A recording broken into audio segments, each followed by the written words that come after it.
Is it dangerous for somebody to be on a statin? It's one of the worst mistakes you can possibly make. I got to the point where if somebody said, I have Parkinson's, I would say, oh, so when did you start statin drugs? Because everybody I've seen with Parkinson's and neurodegeneration has been on a statin drug. Absolute metabolic poison. Thomas Cowan is a physician and best-selling author whose views on heart disease have made him one of the most controversial doctors in America. In this conversation, he reveals what's actually destroying your heart and the exact actions you can take to save it. Heart disease is caused by high cholesterol and plaque buildup in the arteries. Do you think that's true? No, neither. Cholesterol is your repair substance. We know at least 80% of the people who die of a heart attack, they don't have any blockages at all. They figured out a test that doesn't show the whole blood flow, and so it makes people think the blockage stopped the blood flow. I hate to use this word, but it's a scam. Do you think bacon is good for the heart? Yes. Do you think butter is good for the heart? Yes. You can have bacon, butter, and you'll be fine. Nobody using strophanthus seed extract has gone on to have a heart attack. I don't know of a single person. Don't believe nonsense. That's the worst thing you can do, because you will do stupid things then. The number one threat to our lives, to you and I and our family and friends, is cardiovascular disease, heart attacks and strokes. And most doctors will say, lower your fat, lower your cholesterol. That's going to keep us safe. But what if we've been told a lie? My guest today is Dr. Tom Cowan. He's a former physician and an author who has spent decades understanding and proving the heart isn't a pump, but a simple vortex of energy. In this episode, we're going to discuss the root cause of heart disease, the truth about statins, and a free, simple protocol for us to protect our hearts forever. So, Dr. Cowan, my first question. You have seen over 100,000 patients in your career as a doctor. And most doctors are going to say that heart disease is caused by high cholesterol and plaque buildup in the arteries. Do you think that's true? No, neither. Now, they argue about what causes the blockages. Some people say cholesterol, some people say LP little a, some people say LDL, some people, the holistic doctors say it's inflammation, or it's parasites, or it's heavy metal, or they say a lot of things. 1 out of a million says it's not got to do with blockages. And that's me. Now, how did I come to, so we know what the claim is, right? Blockages cause heart attacks, called the Thrombogenic Theory of heart disease. It started in the 40s in this country. Interestingly, in the 40s, the cardiologists didn't believe it. They said, no, the people with blockages have fewer heart attacks because they have a better collateral circulation. That means there are little blood vessels that at this point, I could show you a picture of what the circulation they say it is and what it really is. They say it's like a river, but it's actually like a watershed. So that's the first thing. So I looked into, so here I am, I'm trained as a doctor working in the emergency room. Every day, 10 people come in who think they're having a heart attack. So I'm not unfamiliar with the story. And I'm told it's blockages. That's why we do stents. That's why we do clot busting drugs. That's why we do bypasses. That's why we put them on statin drugs. That's why we put them on low-fat diets, the whole thing. So I asked myself, because this is the way I do things, a few simple questions. Number one, is the blood through your coronary arteries, right? Those are the main arteries, the same blood as all the other blood in the body, like the spleen blood, the blood that goes to your spleen and your foot and your liver, etc., right? As far as I know, everybody thinks it is. Like there's no special blood that goes to your heart and a special blood that goes to your spleen. Like nobody thinks that. Okay. Are the arteries, the coronary arteries, the same as the spleen artery and the liver artery? And as far as I know, everybody thinks that that's the case. If you dissect it, do an anatomical histological thing. They're exactly the same. In fact, that's why they can put them from one to the other and it works the same. So if something is too much in the blood and is precipitating in the artery, why would it only happen in the coronary artery and not the splenic artery? And it turns out it does happen. So you get plaque in the splenic artery, hepatic artery, femoral artery, all the other arteries. And then, I've given talks to over 100,000 people. And when I give a talk about the heart, I say, has anybody ever seen anybody or heard anybody who had a heart attack? Everybody raise their hand. Has anybody seen or heard anybody who had a spleen attack? Not one person raised their hand. I wouldn't either. Right. Or a liver attack. No. Kidney attack. No. How about gallbladder attack? So then people raise their hand, but that's because of stones. That's not a blood vessel thing, like an ischemic attack, like a heart attack. So that was my first introduction to this doesn't make any sense. Okay. So the only two organs that have ischemic attack, and I'm not talking about your foot hurts or your spleen ruptures, that happens. It's not because of a blockage. Brain, we call those strokes. Heart, we call those myocardial infarction or heart attack. Okay, that was the first thing. The next thing is I had hundreds of people come to my office and say something like, I'm a 50-year-old guy who's walking up this mountain with my wife, and I had a little shortness of breath and some chest pain. I shouldn't have told the wife, but I did. She said, go to the cardiologist. So I did. He did a test. He said, I have a 95% blockage. And then he wagged his finger at me and said, if you block anymore, you're going to have a heart attack. And I thought, because that's the way I think, so if you have a 95% blockage and all the blood goes through that artery, that means you've got 5% blood flow to your heart. How did you walk up that hill? And you mean to tell me, not you, but that if you block from 5% down to 3%, you're going to have a heart attack? Like 5% is zero blood flow. And there's no way that makes any sense. So then I did something that you would think all doctors in my position would do, which is I went to the literature and I looked for studies where they did autopsies, right, cutting people dead, and looked and see how many of them who died of a heart attack had a blocked artery. We're told it's 100%. That's why you die of a heart attack. So I wanted to see, somebody must have done a study. And I looked, and there were studies, and the range was 18% had a blocked artery, to the highest was 78%. Now, this was not proof that the blocked artery caused the heart attack, because the biggest study, a guy named Giorgio Baroldi, Italian pathologist, studied this for 50 years. Everybody in this Italian hospital who had a heart attack and died, he did an autopsy on. Maybe not everybody, and he said it's 41%. And of those, at least half, the blockage came after the heart attack, not before. He could tell that, which means we're down to 20%, which means what happened to the other 80%? Why did they die? Why did they have a heart attack? I was told that that's the only reason. And you go in, you have an angiogram, and if it's clear, they say you're fine.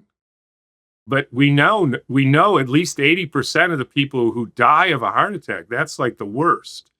They don't have any blockages at all. So what happened to them? So at this point, I'm thinking, this is something wrong with this theory here. And then the final straw was I looked for studies showing that stents or bypasses actually work.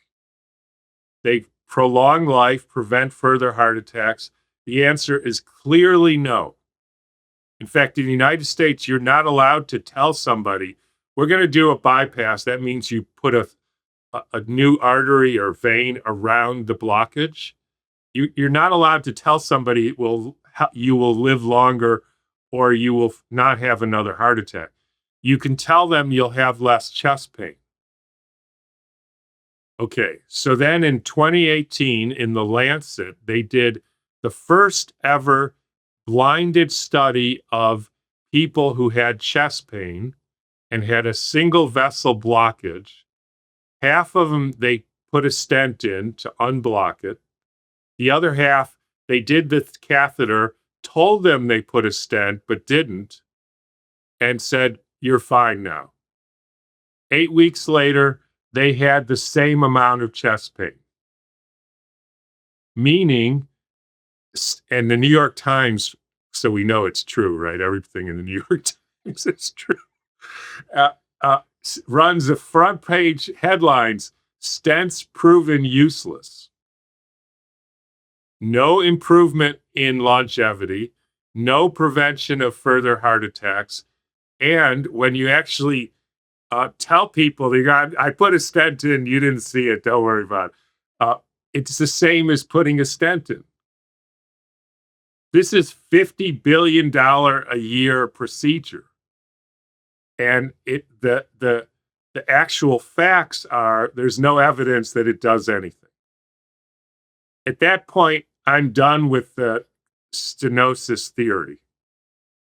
And then hopefully you'll see this little video that a friend of mine made, which shows a catheter, and they put the angiogram in, and they show the blockage, but they show the blood going around the blockage with these other vessels. And so there is no consequence of having blocked a blockage in a coronary artery. You can see that from this video. And once I saw that, like, that's the end of it. And in fact, what's happened is they do a test called a coronary angiogram where they stick dye in your heart. And because of the heavy metal component of the dye and the way they do it under pressure, it only shows those three main arteries. And so it's basically, I hate to use this word, but it's a scam. They figured out a test that only shows the arteries, that shows the blockages, and doesn't show the whole blood flow. And even though you can see that the blood actually goes around the blockage and the blood flow is fine, even though there is a blockage, that doesn't show up on the test. And so it makes people think the blockage stopped the blood flow. And that's not at all what happens. And at that point, I'm done thinking it's coronary artery disease.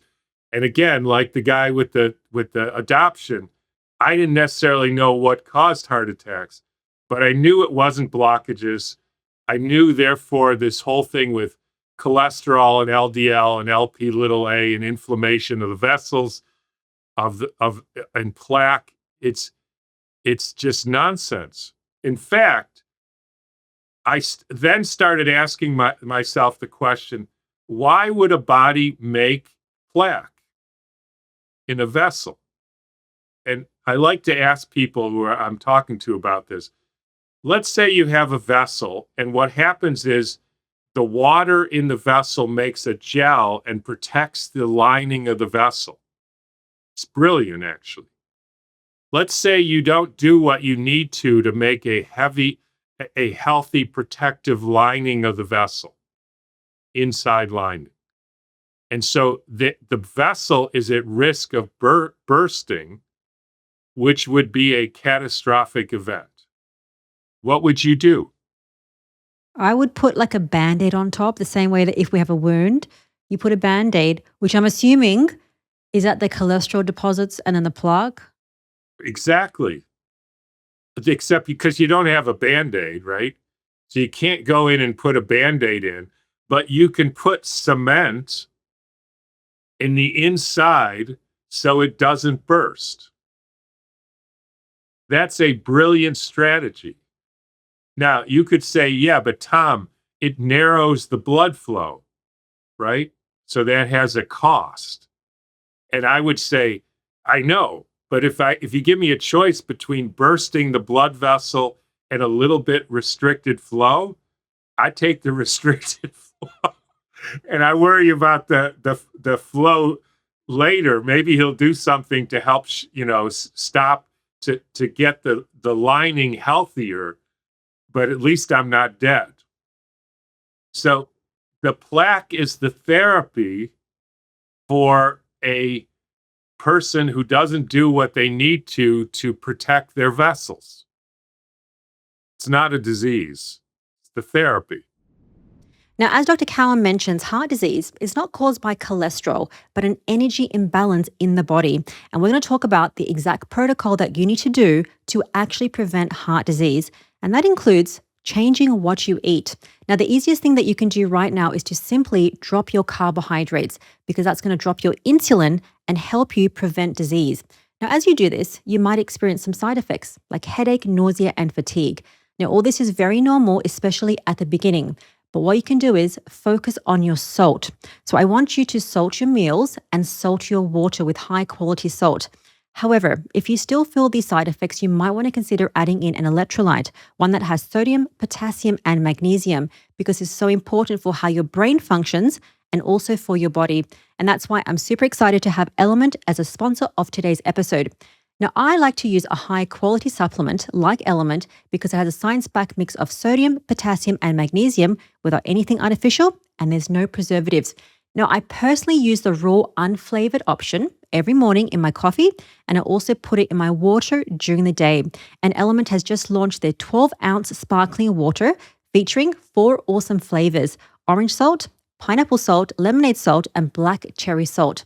My husband loves the orange salt, especially after a workout.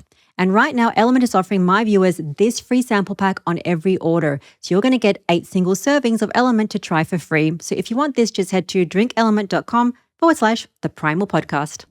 It's quite interesting, Tom, because you are probably one of the most controversial doctors and figures that I would think that my audience would hear from. And when I was researching this, even to understand these concepts. But in terms of like the root cause of, I think, all disease, it's potentially not what we have been told, because potentially there is, as you said, the word scam, which might be a bit, too much for some people. Provocative. Yes. But if we can understand the root cause of what can potentially be damaging our heart, our brain, and therefore our other vessels in our body, then we can do the things to actually fix it. So before we get into actually what causes, so your understanding of what causes heart attacks and strokes, which is not the thrombogenic theory, it is something else, which is underlying, it's not inflammation, but we will talk about it. I just want to ask a question about statins, because there are millions of people on statins to lower cholesterol. And if cholesterol does not cause heart attacks and strokes, is it dangerous for somebody to be on a statin? Yes. Not only dangerous, it's one of the worst mistakes you can possibly make, next to vaccines. It's right after that. In fact, I used to say it sort of it's not a joke because it's not funny, but the way that I worked, I don't really believe in diseases like we're told. Everybody has an individual story. And the way I would work is I had a patient come to my office and they only were allowed to write one sentence: I have Parkinson's. I didn't want to know what drugs they were on. I didn't want to know their family history. I didn't want to know if they were divorced or whatever. I didn't want to know anything because I didn't want to be prejudiced against that person. And then I would ask them what happened. I got to the point where if somebody said, oh, I have a neurological disease like Parkinson's or something, or I would say, oh, so when did you start statin drugs? they'd say, because they knew I didn't know because they didn't do any intake for 'em, right? They didn't write it on anything, and they knew that. And they'd say, "How do you know that I was on a statin?" Because everybody I've seen with Parkinson's and neurodegeneration in the last 3 years has been on a statin drug. That's not 100%, so you can get fooled by that. But the purpose of a statin drug is to inhibit the energy metabolism of your organs, particularly your heart and brain. And it works. And so then you have a decreased energy flow through your heart and brain. And we call that various diseases like dementia and Parkinson's and ALS and, tremors and all kinds of things, and heart attacks and congestive heart failure. All those are a consequence, not a side effect. That's different. They are the consequence of poisoning the metabolism of your tissue. And that's the effect of statin drugs. And there's many books written about this. There's articles written about this. It's absolute metabolic poison. The only good thing about a statin drug is you can stop it from one day to the next and nothing happens. Whereas like beta blockers, another heart medicine, you can't just stop cold turkey. You'll have elevated heart rate and you'll have a lot of trouble. So you have to actually do that slowly. Statin drugs, the only thing that happens is the cholesterol will go up. Cholesterol is your repair substance. I think nobody would take most drugs, wouldn't buy most things, wouldn't buy most products if it wasn't marketed to them with these fancy Yeah, claims. it's It's quite marketing. it is marketing.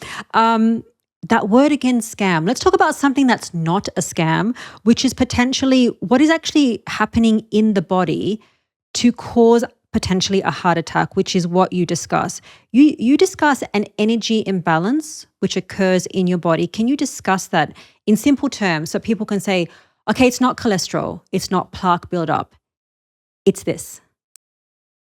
So the first thing we know, so again, we go back to we're debunking claims here. The coronary artery blockage theory has been falsified, right? And the other thing we know is the only two organs that get attacks, ischemic attacks, not gallbladder attacks, are the heart and the brain. So that's where we're at.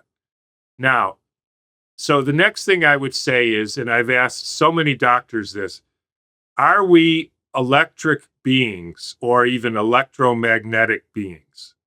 Oh, that's no. They say we're, biochemical, we got all these chemicals in us. Okay, how do you know if a heart is healthy? Well, you put an EKG on it and it gives you this graph and that tells you whether it's functioning right. What is it measuring? The electrical activity of your heart. Wait a minute. I thought you said we're not electrical beings. Why are we measuring the electrical flow through your heart if that's not true? What about your brain? We do an EEG. What is it measuring? Electrical activity of your brain. What about your muscles? We do an EMG. We are electromagnetic beings, and the heart creates an electromagnetic field shaped like a torus. We've mapped it around it, and it's the strongest electromagnetic field of the body. And that electromagnetic field comes because of at least the best guess is because the heart uses energy and converts it into this electrical activity. It works with the ions, sodium, potassium, etc., just like your battery in your car. And it creates, by structuring the water, making the water more coherent, and we can get into that, it creates this electromagnetic field. And insofar as your heart has enough energy, it functions fine. When it doesn't have enough energy, it goes into a backup system, the same as your leg does. So if your leg has enough energy and you're walking and running and everything's good, you're fine. If it doesn't have enough energy, then you build up acid. usually called lactic acid. And what happens is you feel a cramp in your legs. And it then here's the difference between that happens in every tissue, but mostly we feel it in our muscles and in our heart. You get a cramp because the energy is depleted, and then you go into this so-called acidic mode of respiration. You build up acids, you feel cramps, your leg stops, so the cramps go away, and your heart and your brain can't stop. So they keep building up this acidic byproducts of a disordered metabolism. And we know that that causes breakdown of the tissue, which is what we call a heart attack. So first pain, then worse pain, build up, breakdown of the tissue, and that's where you get a heart attack. That makes a lot of sense because if you think about exercise, when somebody does heavy exercise, weight training, and then as you mentioned, the lactic acid buildup, and think about if you're training your legs, and then maybe you might feel some pain, but because you said your leg is still, it doesn't keep contracting as the heart does, it can clear that lactic acid and then it doesn't have to build up. And that's exactly what you're saying. And that's why you don't get a leg attack. Exactly. So that's where, it fundamentally makes sense what you were saying. When we think about how the body works, the heart's no different to your other organs in your body and also your brain and your glands as well. It's just that it uses more energy. Correct. So people are probably thinking, okay, well, what is actually ruining, if we talk about our heart, but this also correlates to every other vessel in our body, what are the things that we're doing every day to destroy our body and our heart? For that, you have to ask, so where do we get this energy from? Now, that gets into some interesting stuff. So we're talking about this electromagnetic field, right? That's the energy field. And in a sense, what the heart does, like the conductor of a symphony. So all the other organs entrain on the heart, and they get their direction. So otherwise, you get the flute playing one tune and the cello playing another, and they may be playing the right tune. Your spleen may be working, and your legs may, but you have to coordinate them. And that's why that's the function of the heart and why it has to be the strongest bioelectric field. Now, this electric field is a consequence of the structuring of the water. So what do I mean by that? So we're told, again, this is one of the biggest myths or scams of modern biology. We're told in like third grade, like 10 years old, matter exists in 3 phases: solid, liquid, gas, right? You get copper, it's solid copper, molten or liquid copper, or gaseous copper. Water, ice, water, steam, right? 3 phases. So that's what I was told. And then I hear there's something called Jello, right? You've heard of Jello. 97% water, they say. Which phase is it in? It's not solid, it's not liquid. What was the third one? Yes. Solid, liquid, gas. So then is the 4th phase. Yeah, but it's a multiple choice question. You only get 3 phases. So which one is it? It's liquid. It's not liquid. If you stick a pin in it, there's no liquid water in there. Okay, so it's not gas. So is it a solid? It's not a solid. It's not ice. The configuration, you can shine a beam in it and get the angles in it. It's not anything like ice. Doesn't feel like ice. The 3 phases are wrong for water. Oh, There's a okay. 4th phase. Just like you said, there's got to be another phase. And here's the thing. All of the fluid in living beings, besides like urine and blood, is in this 4th phase. Otherwise, it wouldn't exist. That's what we call life. Now, so how did I get to that? So they say inside the cells is 70 to 80% water by volume. Okay? We're not talking about blood or urine or mucus or anything. We're talking about in the tissues.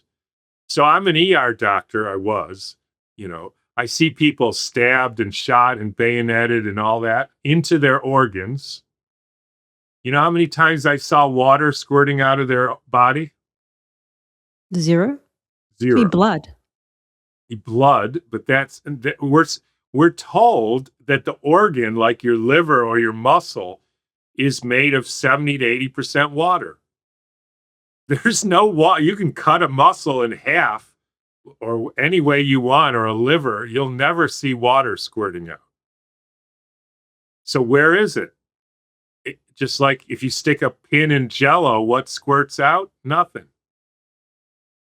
And all of the water in the tissues, including the heart, is in this fourth phase, which is a combination of water, pure water, minerals, and maybe some proteins. That's probably the case, but that's a little complicated. But let's say proteins, just like Jell-O, right? You got protein, you got water, you heat it up, you unfold the proteins, then you cool it, and it makes Jell-O. So the energy of a system is to create this fourth phase structured, coherent water, which then creates an electrical field around it, electromagnetic field. That is the energy.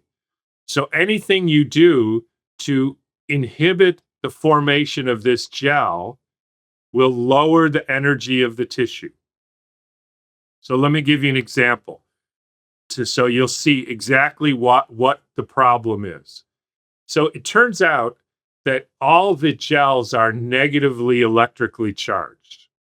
That's just the property of the gel. So if you can imagine this, imagine a beaker of water, right? And you suspend a hydrophilic tube in the beaker of water horizontally. And what you see then is the water will start flowing in the tube. You can measure the velocity and everything. And that's because hydrophilic surface can attach to water or in water will create a little gel inside the tube, negatively charged. Positive charges go into the water part in the middle, and they start moving by repulsion. That's how the blood moves in the body. That's the gel that I talked about that protects your coronary arteries or any artery. Now, here's where it gets interesting. The velocity, the speed of the movement of the water in the tube is a direct relation to how thick the gel is or how healthy and robust the gel. The stronger the gel, the faster the water moves. Right? That makes sense because you get a separation of charges like a battery. So you take this beaker of water, you put it in a lead box. It stops moving. Because something about, then you shine the sunlight on it, moves faster. You put the beaker on the earth, moves faster. You put your hands on the beaker, it moves faster. Now we know why laying on of hands works. You put your dog next to it, most dogs, and it moves faster. You put your cell phone up, lay it against the beaker, the water stops moving. Not a surprise. It's not a surprise because it made the gel become a puddle. Therefore, no battery, no separation of charges, no repulsion, no flow. So if you want to have a lowered energy state in your heart, not that I want to tell people to do this, just put your cell phone in your bra and walk around with it for the next 10 years, and you will lower the energy of your heart. Can I ask a question? What if a man puts his phone or a laptop, which is a device, on his private parts? Does that affect the way that it works? And also for women on their private parts? It's a bit of a weird question. So why do you get an erection? Because the gel, you get into gels have phase shifts. Turns out that's how muscles work. It's like, how drapes have or blinds, they have a thing on the side that you turn it one way and it opens all of them at once, and you turn it another way and it closes all. That's how these gels, they have phases. So they go from a gel to a more like liquefied gel. The gel is called an erection. Oh, so Viagra is not going to work then? You need to fix the gel. You fix the gel. What happened to your gel? Well, you poisoned your gel. And you made the water. So, for instance, if you have a car battery and you put distilled water in it, right? No minerals, it won't charge. So if you don't have the minerals, sodium, potassium, this is the earth element, then you'll have low charge and you'll have heart problems and erectile problems. And you'll feel low energy. And that's why statin drugs, you asked earlier, they interfere with your ability to develop a charge. So that's why you go into heart failure, you have brain dysfunction, we call that Parkinson's and dementia and things, and erectile dysfunction, you feel depressed. And all those are separate diseases, right? They have nothing to do with each other. But all it is you're poisoning the ability of your body to make a gel. The gel creates the electromagnetic field. And if it's weak, you become acidic and then you have a heart attack. Makes sense.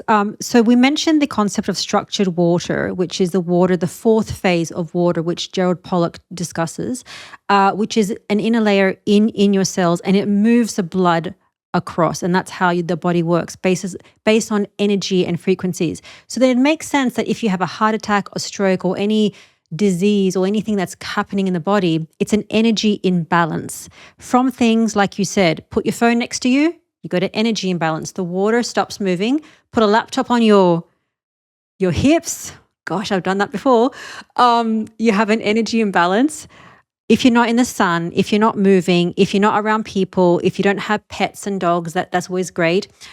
Question about food, because there's a lot of food that we're probably eating, which is bad for us. What do you think is the worst food that we're probably eating that's creating that energy imbalance? Any food that's not the natural food for people.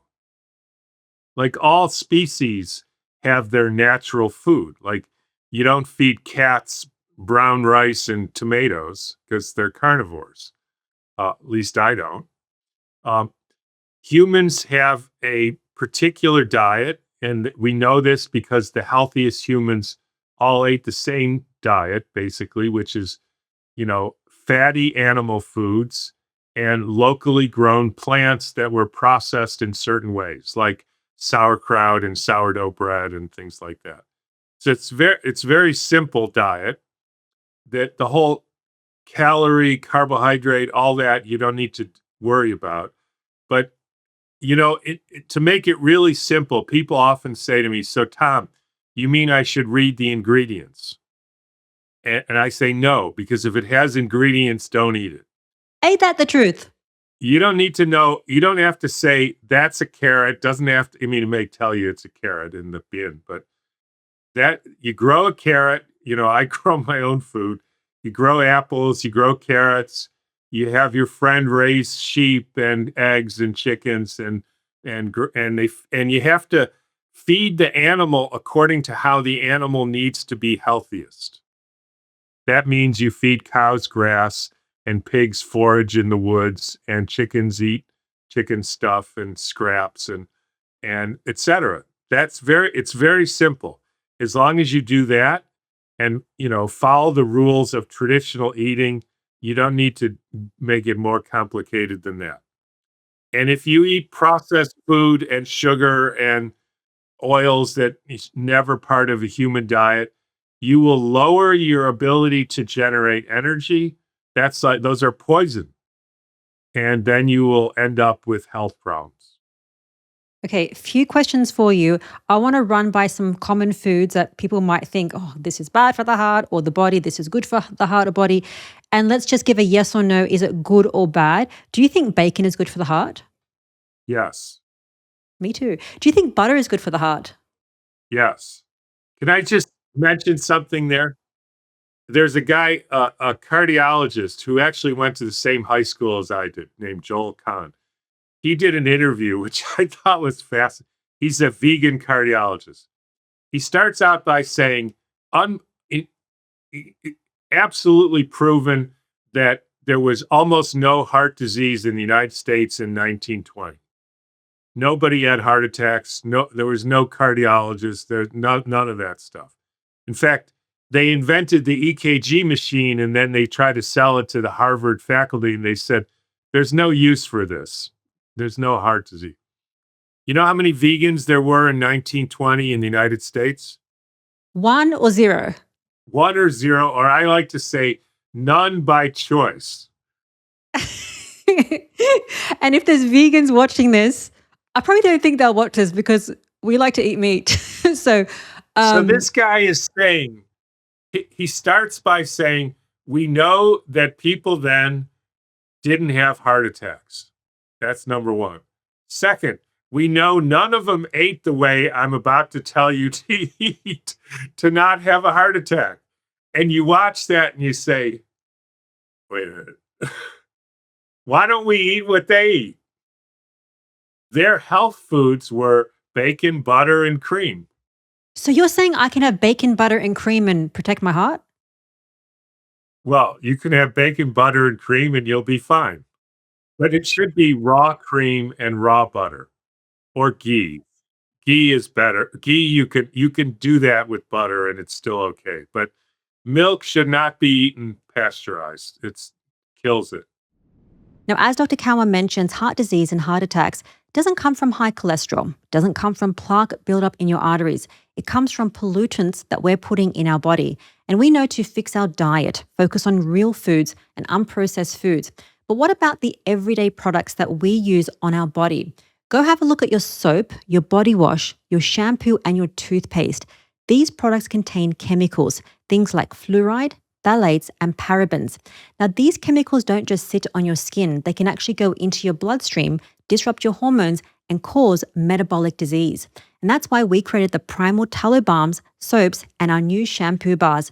Everything that we make is chemical-free. It's made from 100% grass-fed, grass-finished tallow. It naturally contains vitamins A, D, E, and K2. And I have been loving our unscented tallow soap, and I've been using it every single day. Now, this gently cleanses my skin without stripping anything. And some great news, if you're in the USA, our USA store is now open, and that means faster shipping and cheaper prices. And for the next 14 days, get 30% off our shampoo and body wash. Just head to theprimal.com/shampoo or use code shampoo at checkout. There's also a link in the description. Do you think that whole grain bread is very healthy? Here's how I answer these questions. There was the study by Weston Price, who's the only one who asked the right question, which is you can talk about carbohydrates and vitamins. I actually, truth be told, I don't believe there is such a thing as vitamins, and this whole carbohydrate thing is basically scientific nonsense. The way I do it is he went and looked for the healthiest people he could find, and he did it by looking at their teeth. And the people who had their whole life never lost any teeth, no dental problems, no losing teeth, nothing to disease. He said, what did they eat? And they all ate the same thing. They ate fatty animal foods and etc. And some of them ate bread. Not all of them. So therefore, I say bread is fine. The question is, how did they make the bread? So what they did was they took very old-fashioned, non-hybridized wheat, like einkorn. They grew it themselves in the healthiest soil, collected the seeds, made it sourdoughted. In other words, they fermented it, and then they baked it. And that's how I make einkorn bread. I do it just about every week. I've been doing it for a long time, and I consider that healthy food. And my reason is because the healthiest people who've ever been studied, they ate einkorn bread, sourdough. Now, do I think that commercial bread is good? No. And the same with, do I think commercial meat that's grown in feedlots and vaccinated and all that, that I wouldn't eat that. Or eggs that are fed, in battery cages, the chickens never go outside. I wouldn't eat that because that's not what those people did. And that's not what only a doctor would think, oh, you can eat food from sick animals and be healthy. Well, you were a doctor. You still I are, was but a doctor, but yes, yes. that's what that's like crazy. Okay, let me just clarify this for my audience because we're not saying that any food is good or bad. And the reason why I ask those questions is because when you say to eat real food and healthy, people get confused. And it's understandable because people think that this is healthy or that. They generally think bacon is not healthy and whole grain bread, commercial, heart healthy and fiber is healthy.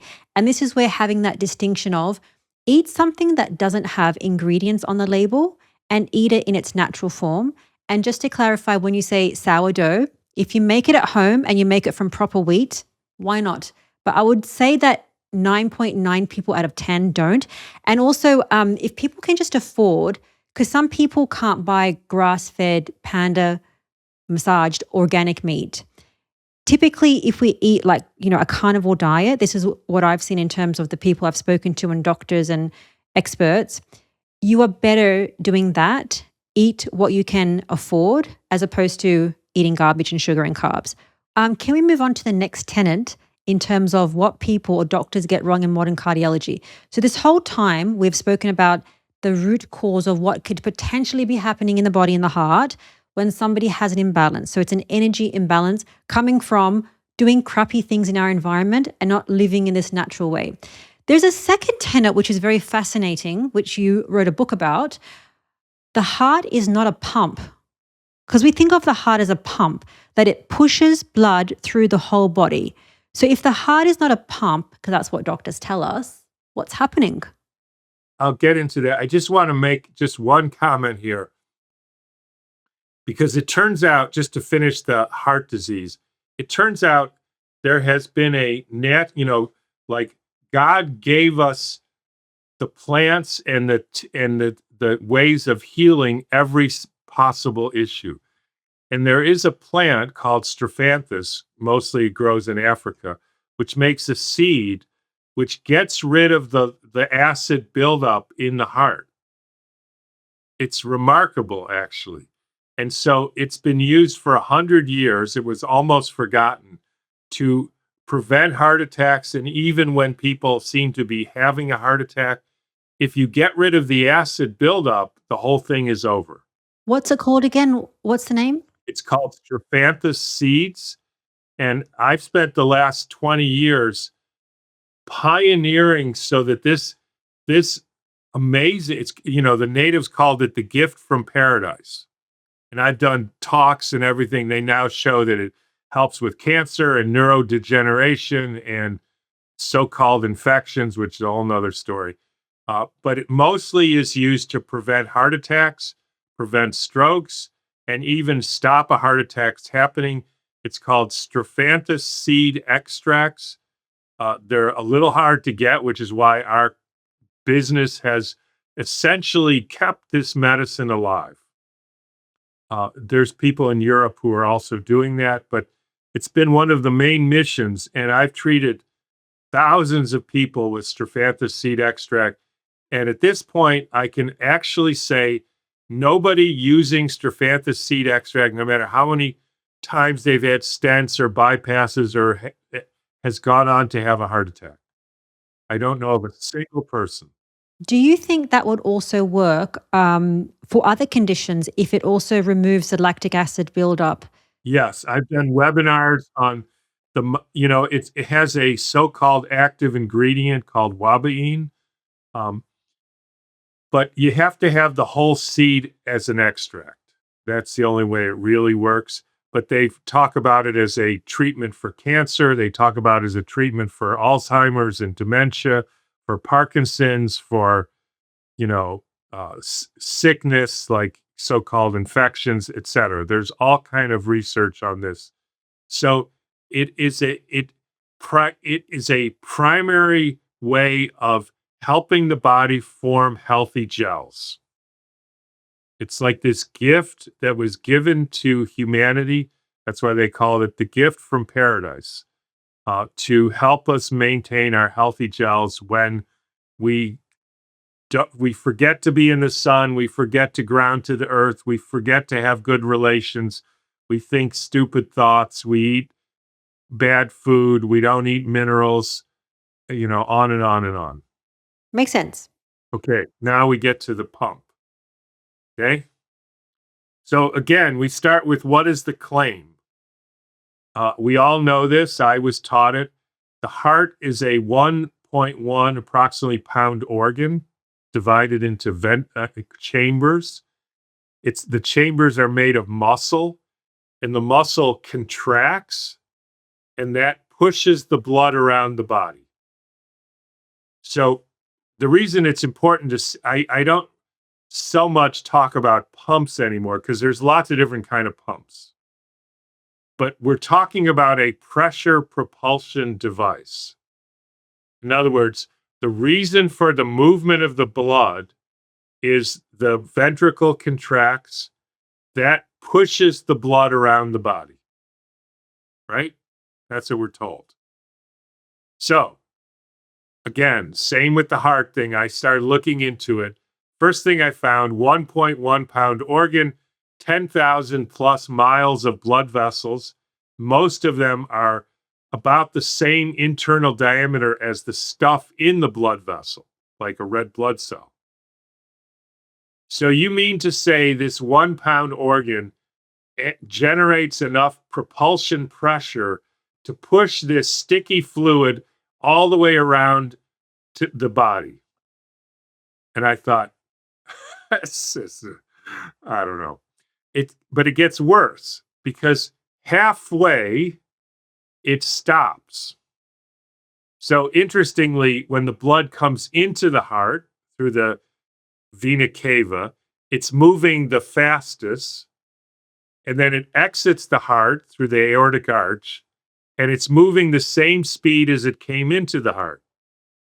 You can measure that. And then it slows down, it stops at the capillaries, does a little shimmy, and then it gets moving again. So ask yourself the question, if you have a water system and you have the water stop, and then it gets going again, and it's going fast and fast and fast, and then it comes around and stops, where would you put the pump? The pump is where it stops. You have to get it going again. Or as I like to say, I don't know where you are, but if somebody says, get on a bus going from San Francisco to New York, and you're going to stop in St. Louis, that's about halfway, and there's no engine in the bus. I'm not getting on the bus because I don't know how once it stops in St. Louis, it's going to get back going again to get me to New York. And it's got to stop in St. Louis or the capillaries because it has to offload food and pick up waste products. So it can't be whizzing by. It's got to stop, get the passengers off, get the new ones on, then keep going. I need an engine in that bus in St. Louis. I need a pump where it stopped. So what's the pump? But then it got even worse because you look at the left ventricle and there's an outflow tube that's called the aortic arch.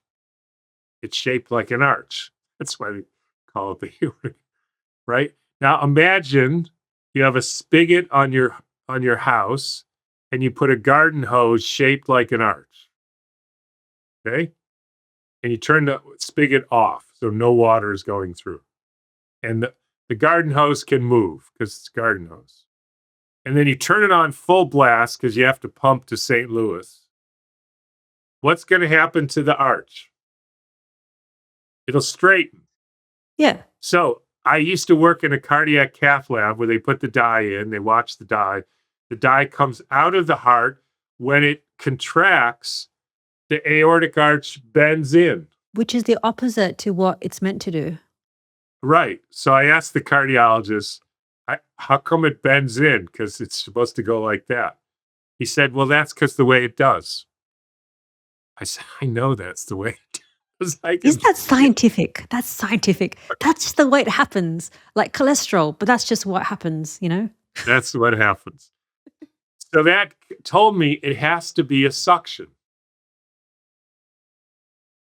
That would suck it in. So how does it work? It's actually like what's called a hydraulic ram. You have water flowing into a tank. The tank has expandable walls that builds up pressure. Behind the wall, it builds up negative pressure, or it creates a suction, right? Imagine you have water coming into a tank. The tank expands like the heart. And then there, behind the wall, there's nothing, so it creates negative pressure, suction. Then the pressure differential is big enough, the gate opens, it sucks the aortic arch in, and the blood falls down to the tissues. And then through that way I described with the structuring of the water, it starts moving again because the capillaries are like these little tubes. They have separation of charges, they get going, and then they coalesce into narrower and narrower, bigger, but less volume. It's like a wetland going to a river, going faster and faster, comes into the heart, expands the walls, negative pressure. And so there's no pushing of the wall. The walls follow the emptying of the heart. The tributaries are feeding into the main river, which then goes into the heart, because it's just one tube going into the heart. And that fills the heart, the chamber, creates, expansion, which is what you see. And then it creates negative pressure, and that opens the gate and blood goes out. And then it vortexes. And so it's interesting, when I was looking into this, I ran across the Sufis say there's a moment that the blood stops in the heart. That's blood comes in, expands the tank, it stops. That's where God enters the human body through a vortex. And now we know for sure that the heart, it expands and then it creates a and the spiral imbues the blood with the creative energy of the universe. That's the only way to say it. And they got that exactly right. When the blood stops, there's a momentary, blood comes in, expands the walls, stops. The creative force of the universe enters through the spiral that you can see the heart is shaped like that. Its vortex is like the top of your head, or a sunflower, or a snail. And that's where the energy of the world comes in to organize the water into a living substance. And we miss the whole thing because we think it's a stupid mechanical pump. I would say if we can put some overlays on the screen, which is showing what a vortex is, like a whirlpool. So instead of pushing, it's kind of like this sensation. Like a plunger. Yes. So it's different and that would mean, for example, in a real world perspective, when we speak about statins, beta blockers, medications for the heart, potentially if we fix the underlying things about what we need to do, how we move, eat, think, sleep, relationships, we potentially don't need these medications if the heart is not a pump. We don't need them anyways. All they are is poisons. And in fact, what they do, and you can see this on an X-ray, I've seen it hundreds of times, they make the heart more globular shaped. What does that mean? It means like a circle. So what it is, it's like a spiral muscle. And that's a very efficient way of like, it's like squeezing a towel, right? You squeeze it out. But if it makes it into a circle, like a sphere, you can't you can't contract down and get any movement. And you can't put the spiral is where the energy of creation comes into the living system. And so you lose the spiral, you lose the vortex. And people even say, I don't feel like myself anymore. What happened? Well, yourself is you're harvesting the creative energy of the universe and turning it into you.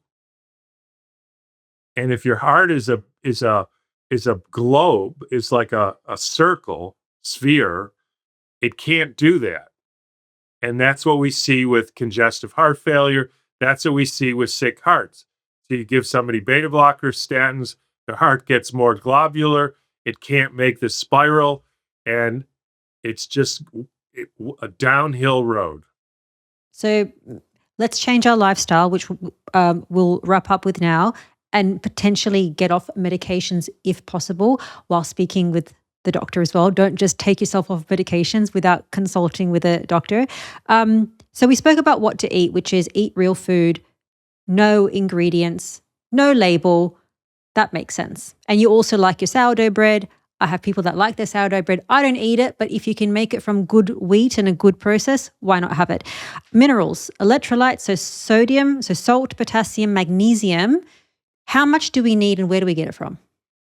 You should get it from Vortex seawater. Oh, what's that? It's called Quinton plasma. They harvest. There are certain places in the ocean where there's a continual vortex. Vortexes are the creative energy, and they suck them out and they cold filter it and they put it in bottles. And you eat about a teaspoon to a tablespoon twice a day. And we used to carry it on our site, but we're having trouble getting it. But Quinton is called Quinton, is the original. It's been around for over 100 years. They treat everything with it because if you're mineral deficient, you're not going to be able to create a charge. So minerals is the main ones, sodium, potassium, magnesium. It's all the earth element. Even uh, I would actually encourage people not to get into this sort of biochemistry weeds because it's mostly nonsense. There's the salts of the earth. That's the earth element, and that's comes from the ocean. It also comes from good salt, so you should be eating healthy salt. There's a lot of different brands out there: Hawaiian salt and Baja salt and Celtic salt and Himalayan salt and all that. So basically, so that people have practical takeaways to look after their health because, like, hey, the heart is not a pump. And Don't eat sugar. You don't need to know about insulin to know, you know what? If I eat a whole bunch of sugar, I feel like crap and my teeth fall apart. That's all you need to know. is that action number one? Don't eat sugar. Don't eat sugar. What is Bad for you. action number two? Eat real food. Number 3 is don't believe nonsense. That's the worst thing you can do because you will do stupid things then. Is there any action number 4, or is that the 3 things that people should do? Don't eat sugar, eat real food, don't listen to BS. Get out in the sun, have good relations, tell the truth, connect to the earth. And if you can do something to help animals have a better life, do it. Okay. Well, Dr. Cowan, Tom, thank you so much for your time. I think if people can understand the root cause of what you're saying, it applies to every single part of our body. So it's not that the heart is one separate area, the brain is one separate area. This is our whole body. You are very controversial, as you probably know, which is very, very interesting. I've heard that. You're good at that, I can tell. But I don't think so. I think I'm very sensible and practical. Tom, thank you so much for your time. How can we find you if people want to learn more from you? So, yeah, we have 3 businesses. One is the food business. That's drcowansgarden.com. We have a medicine where you can find Strophanthus.